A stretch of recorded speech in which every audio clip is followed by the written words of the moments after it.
Rezamos.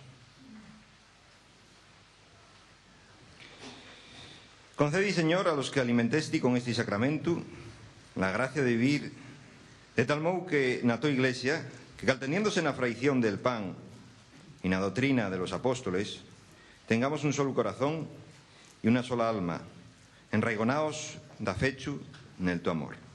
Por Jesucristo nuestro Señor. Amén. El Señor te haga con vos. Y bendigaos Dios Todopoderoso, Padre, Fiu y Espíritu y Santo. Podéis divos en paz.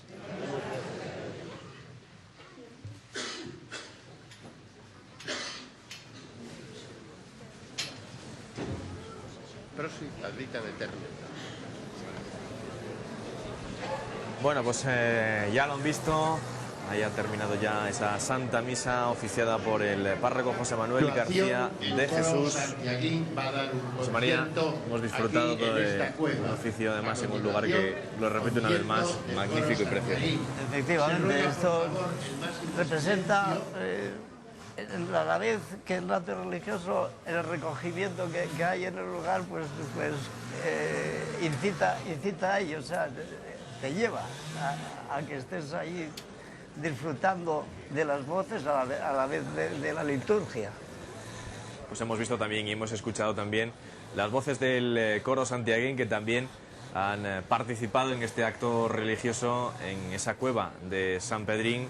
También unas voces magníficas de un coro que lleva participando muchísimos años también aquí en esta festividad de San Pedrín de la Cueva y que también han participado en ese acto religioso que hemos visto en directo. No será el único gran acto que vamos a ver porque una vez finalizada esa Santa Misa que hemos visto, a continuación y dentro de unos minutos vamos a ver también una exhibición de deporte tradicional del Grupo 6 Concellos. La verdad que van a disfrutar todos ustedes de esa exhibición que será dentro de unos minutos. José María, en primer lugar, muchísimas gracias por acompañarnos aquí. No, o sea, gracias a vosotros, nos sentimos muy y esperamos estar el año que viene. Eso esperamos. Si la salud nos acompaña. Muchísimas gracias, José María, y a todos ustedes. Ya saben, dentro de unos minutos regresamos desde aquí, desde la parroquia de Narzana en Sariego, con esa exhibición de deporte tradicional. No nos falten a la cita.